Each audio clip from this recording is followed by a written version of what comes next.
Et bonsoir à toutes et à tous, bienvenue sur le plateau du Talk. Un Talk après une victoire, ça fait toujours plaisir. Évidemment, vous allez découvrir tout de suite le sommaire de cette émission. 1 heure de foot, 1 heure d'OM ensemble. On évoquera donc la victoire contre Caen, 2-0 au Vélodrome. On enchaînera avec un bilan sur la Ligue 1 parce que ça fait déjà 9 matchs de disputés. Quasiment un quart, même un peu plus du championnat. Strootman est-il enfin lancé? A-t-on vu le vrai Kevin Strootman? Est-ce que vous êtes convaincu? Et on fera quand même un petit point sur la situation contractuelle de Rudy Garcia, à qui il ne reste qu'un an de contrat, même que quelques mois de contrat, puisque son contrat arrive à échéance en juin. Je vous précise, avant de vous présenter les invités, que ce soir, c'est le retour du Tu préfères. Oui, le Tu préfères est de retour. Vous pouvez nous poser d'ailleurs vos Tu préfères sur le hashtag LiveTalk, posez vos questions. C'est le même hashtag, c'est la même démarche pour poser vos questions et pour nous proposer vos Tu préfères sur Twitter, sur le forum du Phocéen et aussi sur Facebook. Autour de moi, évidemment, ça fait toujours plaisir de les avoir à côté. Babou, Fabrice Celeski et Maxence Volpe, nos deux consultants tactiques et techniques. Messieurs, bonsoir. Ça vous rappelle de belles heures, non? De vous retrouver comme ça, côte à côte. Ouais, mais tu le dis, je sais que c'est pour chambrer là. Hein, pas du tout. Non, mais vraiment pas du tout. Vous êtes pionniers. Si on est là aujourd'hui à faire des émissions, à prendre du plaisir, c'est aussi grâce à vous. Non, mais attends, nous, ça nous enlève une frustration. On n'a jamais pu, on pouvait jamais être sur un talk ensemble. Là, c'est la première fois peut-être. Max, bonsoir. Ouais, non, bah écoute, ça fait toujours plaisir. Et puis, il y a quelques semaines, on parlait de Nico Chabert, donc c'est vrai que ça nous permet, et moi plus personnellement, de lui faire un petit coucou. Voilà. Absolument, on embrasse Nico, qui nous regarde évidemment, et qui regarde ce soir son frère, qui réalise l'émission avec Maxipo aux réseaux sociaux. Maximi Hippolito. Maxipo, on sait bien sûr à qui on fait référence. Romain Canuti, bonsoir. Ils sont déjà d'accord. Voilà, tu comprends pourquoi on les veut pas ensemble. Ils sont déjà du même avis. Bonsoir, voilà. Romain. Je te dis ça comme ça. Salut. Et bonsoir à Claude Mesdames. Et bonsoir. Salut Claude. Le monsieur arbitre de nos émissions, on peut le dire. Voilà, on va dire ça. Une grande carrière d'arbitrage et un œil avisé sur l'OM en général maintenant. Une carrière d'arbitrage, c'est sûr, grande, j'en sais rien. Un œil avisé, j'essaye. J'étais dans le bus. Je profite de l'occasion qui m'est donnée pour donner un petit conjour parce qu'on a plein de gens qui nous attrapent un petit peu dans la rue pour nous dire oh ben voilà. Donc Julien, kilomètre 4 Center, Bouillard, je te salue. Mon ami Petit Marco à Saint-Gilles, bon joueur de golf, excellent avec la devise olympique de Marseille gravée, tatouée sur la poitrine. Et mon poteau, Fred Do, dont le frère était un excellent joueur du football club de Martigues, que vous avez certainement connu il y a quelques temps de ça, qui est mon frérot dans la vie. Le message est passé. Vous voulez embrasser quelqu'un? Profitez, c'est la chose à ce moment. Allez, on commence tout de suite avec le débrief de cette rencontre. Juste avant, Claude, Dimitri Payet appelé, c'est l'info du jour à la place de Fekir. Juste en petit aparté avant le débat. On sait que tu aimes beaucoup Nabil Fekir. Non, je suis content. C'est vrai, je ne peux pas le voir. C'est mérité pour Dimitri ou... Je pense, oui, c'est là, comme disait Franck Ribéry, la roue tournera. Ben, elle a tourné. Donc, il récupère sa place. C'était lui qui doit aller à la Coupe du Monde, de toute façon. Donc, c'est bien. Max, c'est pas une surprise? Non. Bah, on s'y attendait presque quand on a vu Fekir blessé. Ouais, tout à fait. C'est la première chose à laquelle j'ai pensé. Plus, si j'étais un peu sévère avec Fekir, je me disais... Si c'est grave, c'est bien, c'est un mot de mieux ou de moins. Romain, petit mot aussi, tu t'attendais à le voir rappeler, c'est un message pour lui, pour l'Euro, qui est quand même dans 2 ans, mais est-ce que c'est un message de lui dire on compte encore sur toi Dimitri, reste à fond avec l'OM parce que ça peut compter? Comme vous dites tous, c'est logique, donc voilà, on s'y attendait tous. Non mais on sait qu'avec un joueur de cet âge, si on compte pas sur lui sur le long terme... Après, techniquement, dans le vif du sujet, ça sert à rien. On parle de match contre l'Islande, là, machin, et la Nation Cup. Ouais, voilà, Nation League, ouais, bien sûr. Oui, je sais que tu l'as méprisé. Effectivement, ça sert pas trop à grand chose. Par contre, je me dis là où je suis satisfait et content, c'est que je me dis, imagine que Deschamps, à la place de Payet, à ce moment-là, il appelle quelqu'un d'autre, ça aurait peut-être foutu un coup au moral à Payet. Alors que là, du coup, dans l'ordre des choses, ils sont encore concernés par ce truc-là. En termes, en footballeur, je veux dire, ils ont tous, mais on l'aurait tous à leur place, faut pas les critiquer. Il y a toujours une part d'ego aussi. Et là, tu aurais vu, je sais pas moi, un Florent Mollet te passer devant, ou Aouar, machin. Tu aurais eu un peu... Là, voilà, t'es appelé, pour ton ego, ça flatte aussi, et Payet mérite qu'on lui flatte son ego. Tu veux ajouter un truc, Babou? Ouais, c'est la stratégie de Deschamps, elle est très claire, elle est cohérente, et elle est lisible, il le dit depuis le début. Là, c'est clairement le groupe qui a fait la Coupe du Monde. Donc Fekir, il part avec une avance sur Payet. Payet, il est juste là derrière, ça c'est rassurant pour lui et pour son moral. Par contre, si Fekir est performant tout au long de l'année, je pense que pour Payet, ça sera compliqué. La logique sur Payet, c'est aussi qu'il aurait dû faire partie des 35. Donc il est peut-être considéré comme un réserviste au même titre que Sakho, que Zouma, c'est ça?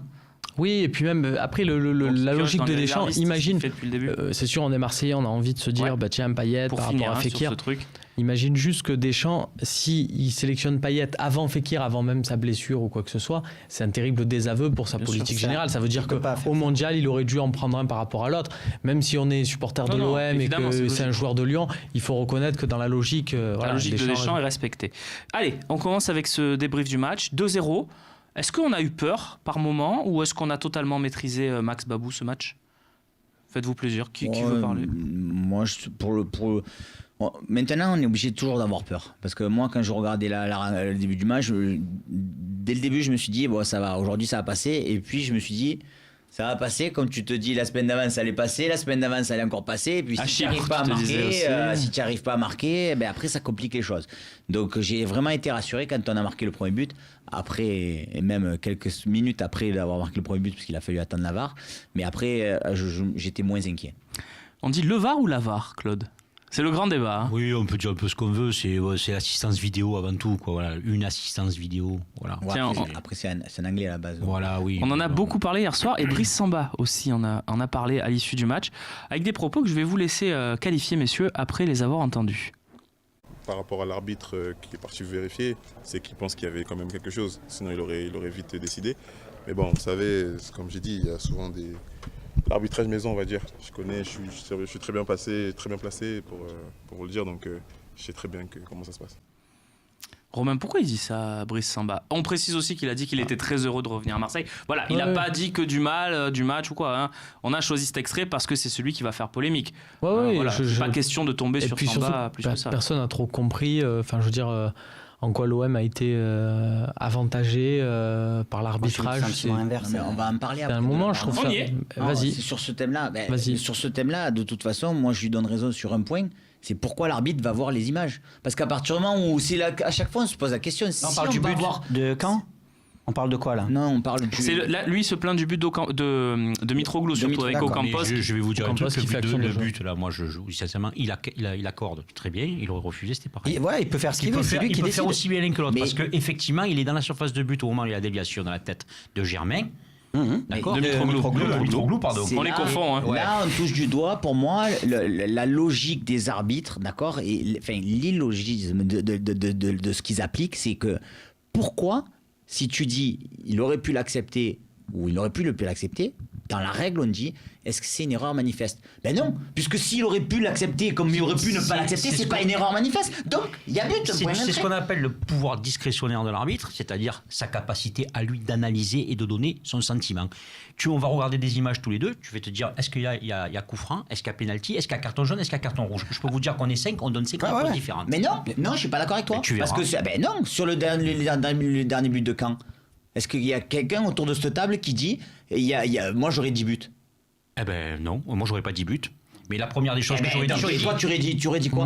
Moi, j'aurais pas trouvé ça scandaleux à première vue. Quand je l'ai vu, je me suis dit. C'était avant la VAR, tu veux dire. À la VAR. Moi je te parle à la VAR. Une fois que tu vois il fait quand même un geste volontaire. Alors moi c'est plus sur la charge de Mandanda que j'aurais refusé le but que sur la main parce que le bras je le vois pas. Oui, mais à la vidéo, tu le vois. À la vidéo, tu le vois. Donc, comme il voit aussi des choses avant, il faut quand même qu'il aille voir non, mais pour moi, sur une action comme ça, il y avait quand même une faute que n'importe quel arbitre de Ligue 1 va te dire oui, il y a main et oui, le geste est volontaire, donc oui, le but, il faut le refuser. Donc la VAR sert à quelque chose. Sur cette action-là, elle sert. Mais sur les autres actions, pour moi, à partir du moment où c'est tellement douteux, il n'y a pas besoin d'aller voir la vidéo. Le gros problème, c'est que vous avez toujours pensé que la VAR allait laisser tout solutionner. La VAR, elle ne solutionnera pas tout et je vais te donner juste la raison pour laquelle. C'est qu'on a juste déplacé le centre de décision. C'est-à-dire qu'à la place que ça soit l'arbitre dans un premier temps qui prend la décision sur le terrain, ce sont des gens, arbitres aussi, qui sont devant des écrans et qui prennent la décision. Mais c'est toujours soumis à interprétation. Donc on n'a pas réglé le problème. Mais du coup, attention, juste Romain, je t'en ai parlé, ils prennent pas la décision, les arbitres dans le quart. Ils disent à l'arbitre d'aller vérifier pour que lui prenne peut-être une autre décision. Ils ont un doute et ils disent voilà, nous on ne sait pas. Et par contre, ils peuvent prendre la décision. La vidéo, mais quand il y va pas, c'est que l'arbitre dans le quart confirme la décision préalable prise par l'arbitre. Et c'est là où je trouve que c'est intéressant. Romain, et c'est là où, au départ, moi, j'étais contre la VAR depuis toujours. J'étais contre l'arbitrage vidéo, je l'ai toujours dit ici. Et au final, en voyant ça, je me dis il faut évoluer avec son temps. Et au final, là où je trouve que c'est pas mal, je trouve que sur l'expulsion d'Amavi, en étant mon expérience de spectateur, parce qu'on est quand même au stade pour vivre ce match, je trouvais ça intéressant parce que sur le coup, je me dis, en voyant Lala qui se tient le torse, qui tombe à terre, je me dis l'arbitre est dupé par le joueur de Strasbourg il a cru qu'il a pris un coup.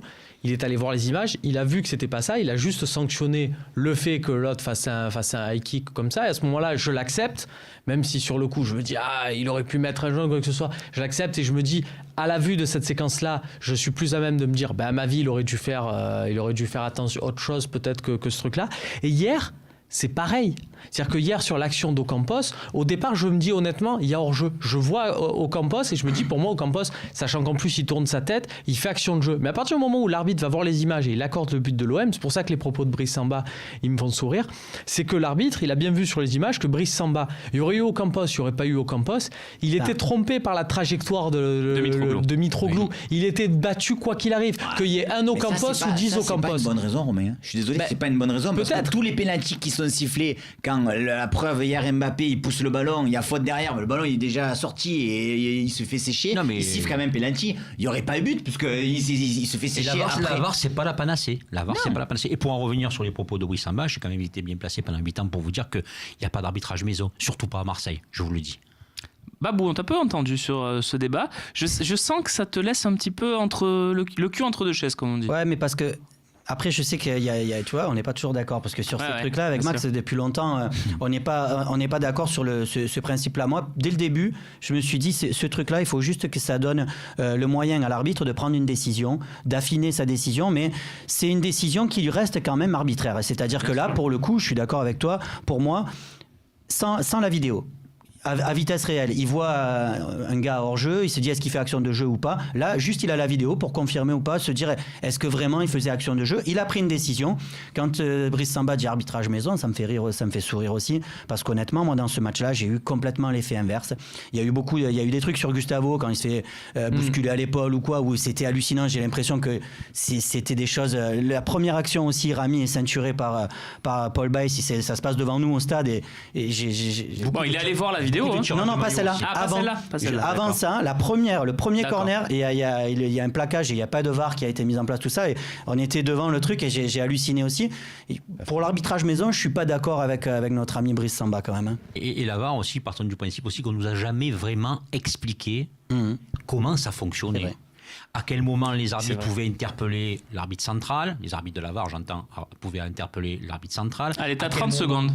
Ben moi, explique-nous. Mais je ne pense pas savoir plus que vous, les gars, parce qu'en fait, je vais vous expliquer, il y a tellement de différences selon les matchs, parce qu'on est encore une fois sur un problème d'homme, ce qui est normal, que c'est difficile à expliquer. Moi, je pense qu'ils regardent les images, ils voient les points, je dirais, cruciaux, les points qui peuvent porter, disons, à discussion, et ils vont regarder les images, et puis ils vont dire, attention, il y a eu ça nous a attiré l'attention, il faudrait que tu ailles jeter un coup d'œil parce que pour nous, c'est là que je trouve que c'est débile. Pourquoi ? Voilà, parce que là je trouve là on rentre justement dans la logique de ce système vidéo qui me gonfle, c'est-à-dire qu'on perd du temps. Hier on était au stade, ça dure un temps pour toi, infini. mais in fine c'est le résultat final parce que la VAR est mis en place pour éviter que les résultats ne soient pas faussé, mais encore une fois, moi je voudrais qu'on insiste sur les termes qui sont employés, c'est-à-dire une erreur manifeste. À partir du moment où ceux qui sont dans le bus jugent, et comme tu le dis si bien, il y en a un qui va dire blanc, l'autre il va dire noir. Donc tu voudrais qu'il se mouille un peu plus, toi. Mais c'est même pas ça. C'est que là ils disent, ouais, je sais pas s'il fait. On va prendre le cas d'Ocampos. D'accord, moi je suis dans le bus, je te fais, ouais, Babou, toi tu es en train d'arbitrer. Je viens de voir les images là, Ocampos. Je crois il gêne, mais bon, en fait, il y a peut-être but ou pas. C'est à toi de décider. Mais non, moi je partirais du principe qu'à partir du moment où l'arbitre, toi tu devrais me dire, bon mais c'est un scandale qui est but. Non, un scandale, non, il n'y a pas une erreur manifeste. Bon mais il y a but, point. On passe à autre chose. Non, moi je trouve quand même qu'il doit y aller. La dernière action, encore une fois, il y a même l'action de Lyon, pour pas citer que l'OM, l'action de Lyon où il y a penalty dans la surface parce que c'est Strootman qui met un coup de pied à... C'est ça, c'est Strootman qui balaye Bertrand Traoré. Oui, erreur manifeste, il y avait une faute flagrante, ok, penalty. Ce que tu peux oublier aussi, c'est qu'à un moment donné, l'arbitre, si c'est pas lui qui prend la décision in fine, il perd de sa légitimité, il perd de sa crédibilité vis-à-vis des joueurs. C'est-à-dire qu'à un moment donné, les mecs ils vont lui dire non mais je peux appelle la VAR. Moi je peux répondre, j'ai étudié un petit peu le dossier de la VAR pendant cet été, là, pendant la Coupe du Monde. Il y a évidemment des cas où dans le camion, ils lui disent non, tu t'es trompé, c'est le hors-jeu. Un joueur qui est hors-jeu, qui marque, il y a hors-jeu, il n'a pas besoin d'aller le vérifier. Après, si c'est un croc en jambe ou une situation... Sur Strootman, il est allé voir là, du coup la VAR ? Non, parce qu'il a sifflé penalty avant. Non, t'as raison. Il est allé voir la VAR. Tu vois, mais là, je trouve pas ça logique. Il est allé voir parce qu'on lui a dit.